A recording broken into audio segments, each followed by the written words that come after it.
કાકા હા ભાઈ યુટ્યુબ પર એક સિરિયસ સવાલ છે. હું કે રોશનીબેન એવું કહે છે કે એમની દીકરી પીએચડી થયેલી છે, અરે વાહ દીકરીને પરણાઈ દીધી છે, પણ કે હજી પણ એ જ માનસિકતા કે ઘરનું કામ વહુ જ કરે. એટલે પીએચડી છે બહુ સરસ વાત છે, પણ હવે આજે તમારી કાકી ઘરનું કામ કરે તો કઈ પગાર નહીં માંગતી મારી પાસે. એટલે આપણું જ ઘર છે, આપણું જ ઘરમાં હવે મને તો ખબર નહીં આપણા જ ઘરમાં કામ કરીને આપણને શું વાંધો હોય. ના જ હોય, પણ હવે પીએચડી છે. એ બરાબર છે, પણ સાસરીમાં ડિગ્રી મોકલી છે કે દીકરી મોકલી છે?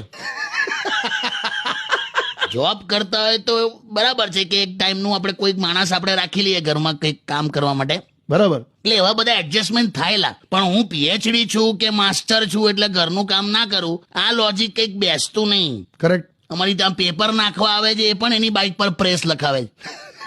તો એનો કોઈ મતલબ નહીં ને. કરેક્ટ. અને અમે ઘરમાં ગમે તેટલા માણસ રાખ્યા હોય કામ કરવા, તોય અમુક વસ્તુ આપણે કુટુંબ માટે જાતે કરીએ ને એનો આનંદ અલગ હોય. 100%. એટલે રોશનીબેન આવું તમે સમાજને જે સમજાવો છો એના કરતા દીકરીને સમજાવશો ને તો વધારે ખુશ રહેશે. બરાબર.